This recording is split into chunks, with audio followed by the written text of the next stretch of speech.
اللہ تعالیٰ نے قرآن مجید میں ارشاد فرمایا ان اللہ وملائکتہ یصلون علی النبی یا ایھا الذین آمنوا صلوا علیہ وسلموا تسلیما، بے شک اللہ پاک اور اس کے فرشتے درود بھیجتے ہیں اس غیب بتانے والے نبی پر، اے ایمان والو ان پر درود اور خوب سلام بھیجو۔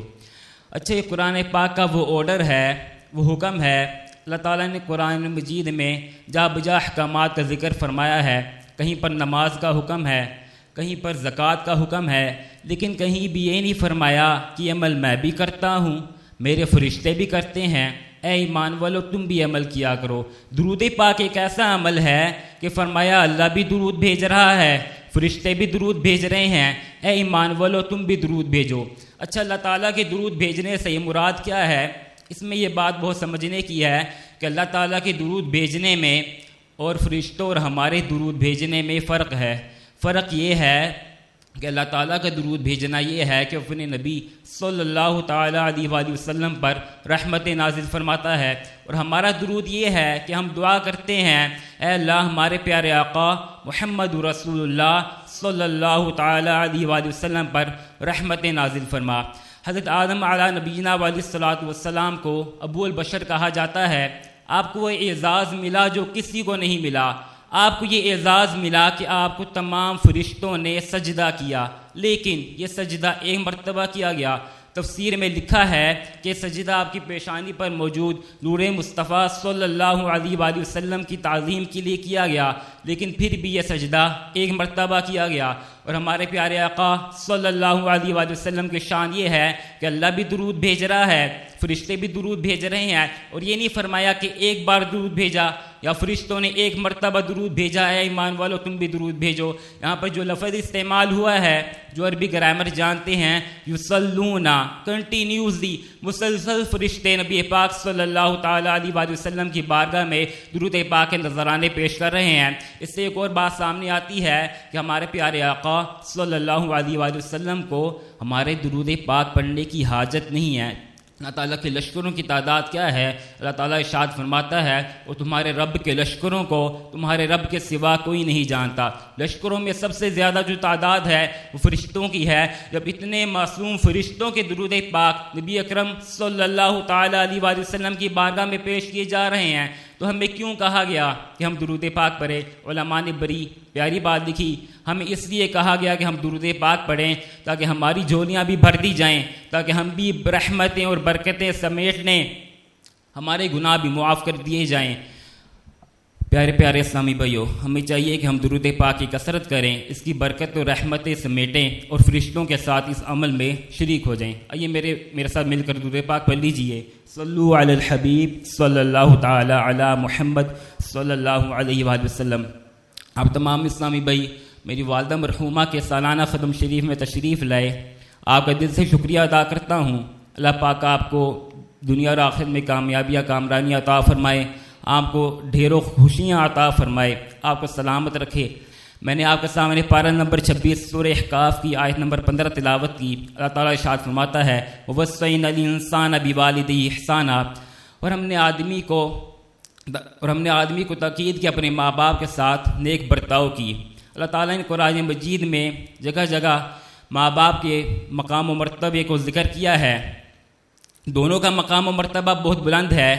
ان دونوں میں سے زیادہ مقام کس کا ہے؟ ارشاد فرمایا حملتہ امہ کرہا ووضعتہ کرہا وحملہ وفصالہ 30 شہرا۔ اولاد کے معاملے میں ماں 3 تکلیف دہ مراحل سے گزرتی ہے۔ پہلے 9 ماہ پیٹ میں اولاد کو رکھتی ہے، وہ بھی ایک تکلیف کا مرحلہ ہے۔ پھر جب ولادت کا وقت ہوتا ہے وہ بھی تکلیف کا مرحلہ ہے۔ پھر 30 مہینے اپنی اولاد کو دودھ پلاتی ہے، یہ بھی تکلیف کا مرحلہ ہے۔ ان تکلیفوں آزمائشوں اور مصیبتوں کی وجہ سے ماں کا جو رتبہ ہے وہ باپ سے زیادہ ہے، مقام اور رتبہ دونوں کا بلند ہے۔ دوسری جگہ ارشاد فرمایا انشکر لی والی والدیک، یہ کہ حق مان میرا اور اپنے ماں باپ کا۔ یہ آیت کریمہ جب حضرت بایزید بستامی رحمۃ اللہ تعالیٰ علیہ نے سنی نا تو آپ نے اپنے استاد گرامی سے اجازت چاہی کہ میں گھر جانا چاہتا ہوں اور اپنی والدہ سے ملاقات کرنا چاہتا ہوں۔ آپ کو اجازت ملی، آپ گھر گئے، اپنی والدہ سے ملاقات کرتے ہیں۔ اور کہتے ہیں میں نے استاد گرامی سے یہ آیت مبارکہ سنی ہے کہ اللہ تعالیٰ ارشاد فرماتا ہے انشکر لی والدیک، یہ کہ حق مان میرا اور اپنے ماں باپ کا، میں دو حقوق اکٹھے ادا کرنے کی طاقت نہیں رکھتا، لہٰذا آپ مجھے اپنے حقوق معاف کر دیں۔ ماں کہنے لگی بیٹا میں نے تمہیں اپنے حقوق معاف کیے، تم جاؤ اور اللہ تعالیٰ کے حقوق ادا کرو۔ مطلب یہ ہے کہ ماں باپ کے حقوق اتنے ہیں کہ اللہ تعالیٰ نے اپنے حق جلیل کے ساتھ اس کو ذکر فرمایا۔ بندہ ساری زندگی بھی لگا رہے تو نہ ماں باپ کے حقوق ادا کر سکتا ہے، نہ ہی اللہ تعالیٰ کے حقوق ادا کر سکتا ہے۔ اللہ اکبر وحسبنا اللہ ونعم الوکیل ولا حول ولا قوۃ الا باللہ العلی العظیم۔ جس طرح آیات مبارکہ میں ماں باپ کا ذکر ملتا ہے، اسی طرح مختلف احادیث مبارکہ میں بھی ماں باپ کا ذکر کیا گیا ہے، ان کا ادب و احترام کرنے کی ترغیب دی گئی ہے۔ نبی اکرم صلی اللہ تعالی علیہ وآلہ وسلم نے ارشاد فرمایا جب اولاد اپنے ماں باپ کی طرف نظر رحمت کرے تو اس کے لیے ہر نظر کے بدلے اللہ تعالیٰ حج مبرور یعنی مقبول حج کا ثواب لکھتا ہے۔ عرض کی گئی یا رسول اللہ صلی اللہ علیہ وآلہ وسلم اگر کوئی 100 مرتبہ نظر کرے، ارشاد فرمایا نعم اللہ اکبر و اطیب، جی ہاں اللہ سب سے بڑا ہے اور سب سے زیادہ پاک ہے، یعنی وہ اس سے پاک ہے کہ اسے اس ثواب کے دینے سے عاجز کہا جائے۔ ایک شخص نبی اکرم صلی اللہ تعالی علیہ وآلہ وسلم کی بارگاہ میں حاضر ہوتا ہے اور عرض کرتا ہے یا رسول اللہ صلی اللہ علیہ وآلہ وسلم میری اچھی خدمت کا سب سے زیادہ حقدار کون ہے؟ ارشاد فرمایا تمہاری ماں۔ وہ پھر عرض کرتا ہے پھر کون ہے؟ ارشاد فرمایا تمہاری ماں۔ وہ دوبارہ عرض کرتا ہے پھر کون ہے؟ ارشاد فرمایا تمہاری ماں۔ وہ دوبارہ عرض کرتا ہے پھر کون ہے؟ ارشاد فرمایا تمہارا باپ۔ حضرت بایزید بسطامی رحمۃ اللہ تعالی علیہ عارفین کے امام ہیں اور اپنے زمانے کے گوس ہیں۔ آپ کو اتنا بلند مقام و مرتبہ کیسے ملا؟ آپ ماں کا کتنا ادب کیا کرتے تھے؟ ارشاد فرماتے ہیں سردیوں کی ایک سخت رات تھی، میری والدہ نے مجھ سے پانی مانگا، میں پانی کا پیالہ لے تو آیا لیکن میری والدہ کی آنکھ لگ گئی۔ میں نے ان کے ادب میں، ان کے احترام میں ان کو جگانا مناسب نہ سمجھا کہ ان کی نیند میں خلل واقع ہوگا۔ میں پیالہ لے کر ان کے سرانے کھڑا ہو گیا، پیالے کا پانی تھا اس میں سے قطرے بہہ کر میری انگلی پر آئے، سردی زیادہ تھی وہ جم کر برف بن گئے۔ میری والدہ تہجد کے لیے اٹھی تو میں نے ان کو پانی دینے کے لیے جو ہی وہ پیالہ اپنی انگلی سے جدا کیا تو انگلی کی کھال اتری اور اس میں سے خون بہنے لگا۔ میری والدہ نے یہ جب منظر دیکھا تو کہا یہ کیا ہے؟ میں نے سارا ماجرا بتایا کہ آپ نے پانی منگوایا، میں لے آیا، آپ کی آنکھ لگی، میں نے جگانا مناسب نہ سمجھا۔ ماں بڑی خوش ہوئی اور اللہ تعالیٰ کی بارگاہ میں دعا کیا اللہ میں اپنے بیٹے سے راضی ہوں، تو بھی اس سے راضی ہو جا۔ ماں کی دعا کی برکت سے یہ مقام ملا کہ اولیاء کرام کا ذکر کیا جائے اور آپ کا ذکر نہ کیا جائے تو بات ادھوری رہ جاتی ہے۔ ماں کے ادب کی، ماں کی خدمت کا ذکر ہو رہا ہو اور حضرت بایزید بسطامی رحمۃ اللہ تعالی علیہ کا نام نہ لیا جائے تو بات ادھوری رہ جاتی ہے۔ پیارے پیارے پیارے پیارے اسلامی بھائیو، ماں باپ کی خدمت سے دنیا اور آخرت میں بہت بلند مقام و مرتبہ ملتا ہے۔ جیسا کہ میں نے عرض کیا دونوں کا مقام و مرتبہ بہت زیادہ بلند ہے۔ نبی اکرم صلی اللہ تعالی علیہ وآلہ وسلم نے ارشاد فرمایا والد جنت کے سب دروازوں میں سے بیچ کا دروازہ ہے، اب اگر تم چاہو تو اپنے ہاتھ سے اس کو کھو دو اور اگر چاہو تو نگاہ رکھو۔ دونوں کی خدمت بہت بڑی سعادت کی بات ہے، بڑا پیارا واقعہ ہے۔ انشاءاللہ عز و جل آپ کو سننے کے بعد ماں اور باپ دونوں کی خدمت کا ذہن ملے گا۔ حضرت سلیمان علی نبینا علیہ الصلوۃ والسلام کو اللہ عز و جل نے وحی فرمائی سمندر کے کنارے جائیے اور ہماری قدرت کا نظارہ کیجیے۔ آپ علی نبینا علیہ الصلوۃ والسلام اپنے ساتھیوں کے ہمراہ سمندر کے کنارے تشریف لے گئے، لیکن وہاں پر کوئی ایسی چیز نظر نہ آئی۔ آپ نے ایک بڑے جن کو حکم دیا کہ وہ سمندر میں غوطہ لگائے اور اندر کی خبر لائے۔ وہ جن جاتا ہے، واپس آ کر عرض کرتا ہے یا نبی اللہ میں سمندر کی گہرائی تک نہیں پہنچ سکا اور مجھے کوئی چیز نظر نہیں آئی۔ آپ علیہ نبینا علیہ الصلوۃ والسلام نے اس سے بڑے جن کو حکم دیا کہ وہ سمندر میں غوطہ لگائے اور اندر کی خبر لائے۔ وہ جن بھی جاتا ہے اور واپس آ کر عرض کرتا ہے یا نبی اللہ میں سمندر کی گہرائی تک نہیں پہنچ سکا اور مجھے کوئی چیز نظر نہ آئی۔ آپ علیہ نبینا علیہ الصلوۃ والسلام نے اپنے وزیر حضرت آصف بن برقیہ رحمۃ اللہ تعالی علیہ کو حکم فرمایا کہ وہ جائیں۔ آپ گئے اور کچھ ہی دیر میں 4 دروازوں والا عالی شان سفید سمندری گنبد لا کر حضرت سلیمان علیہ نبینا علیہ الصلوۃ والسلام کی بارگاہ خدمت میں پیش کر دیا۔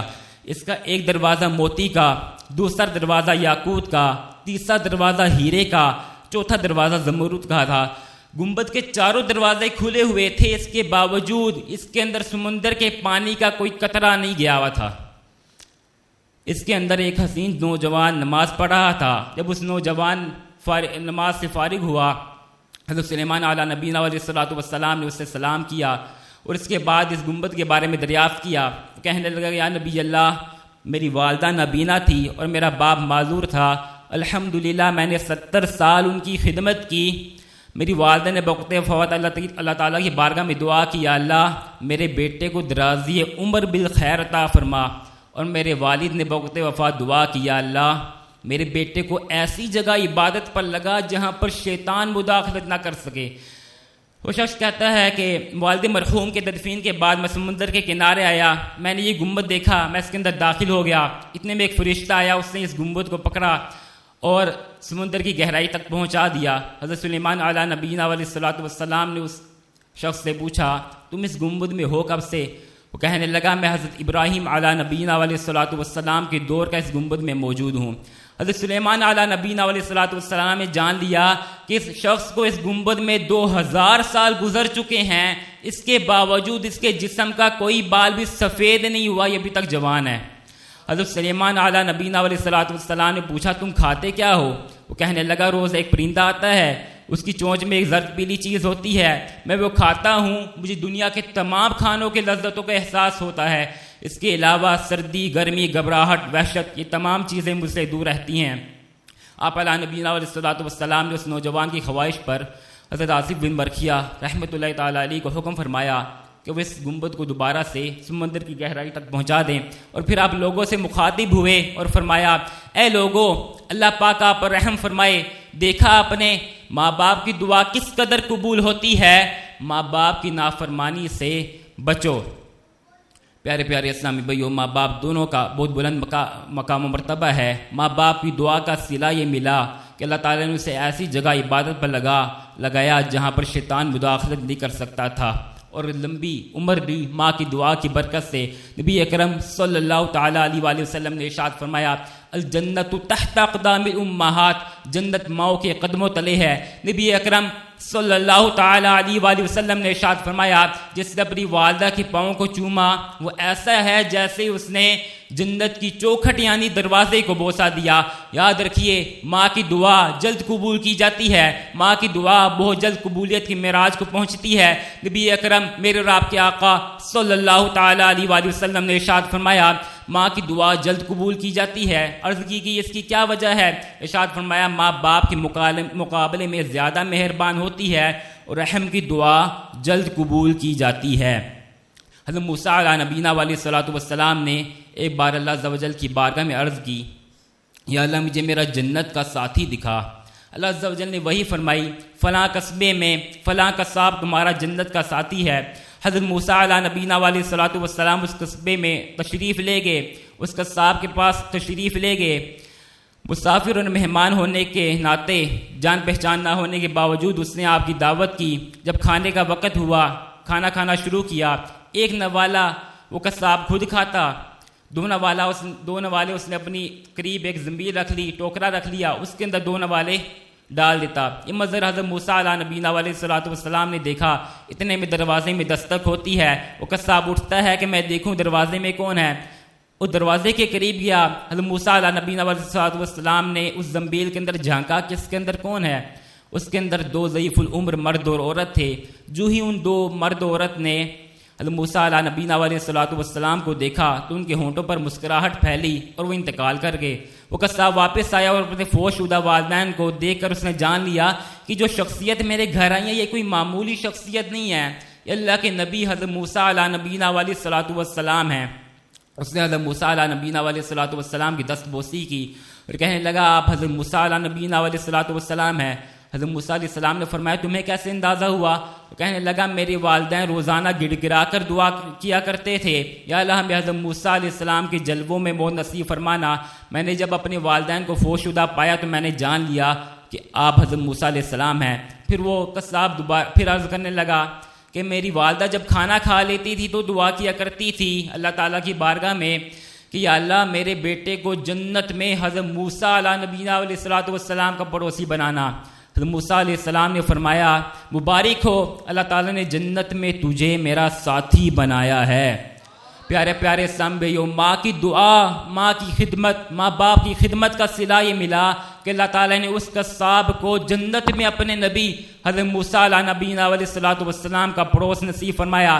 اگر ہم چاہتے ہیں اللہ عز و جل ہم سے راضی ہو جائے، اگر ہم چاہتے ہیں رسول اکرم صلی اللہ تعالیٰ علیہ وآلہ وسلم ہم سے راضی ہو جائیں، اگر ہم چاہتے ہیں ہمارے والدین بھی ہمارے لیے دعا کیا کریں، تو ہمیں چاہیے کہ ہم اپنے والدین کے احسانات کو یاد رکھیں، ان کی قدر کریں، ان کا ادب و احترام کریں، ان کی ہر مراد کو پورا کریں۔ بالخصوص جب وہ بڑھاپے کی دہلیز پر قدم رکھ دیں تو یہ ایسی عمر ہوتی ہے کہ بدن بیماریوں میں جکڑا جاتا ہے، اپنے بھی پرائے ہو جاتے ہیں۔ بڑھاپے میں والدین کو اولاد کی ہمدردی کی بے حد ضرورت ہوتی ہے۔ بس اوقات والدین کو بڑھاپے میں پیشاب پاخانے کے ایسے امراض لگ جاتے ہیں کہ اولاد بیزار ہو جاتی ہے، لیکن یاد رکھیے بچپن میں ماں بھی اولاد کی گندگی برداشت کرتی رہی، اس صورت میں بھی اولاد کو صبر کرنا ہے۔ ماں باپ کو ڈانٹنا، ان کو جھڑکنا، ان سے اونچی آواز میں بات کرنا، ان کو تانے دینا یہ تو بہت دور کی بات ہے۔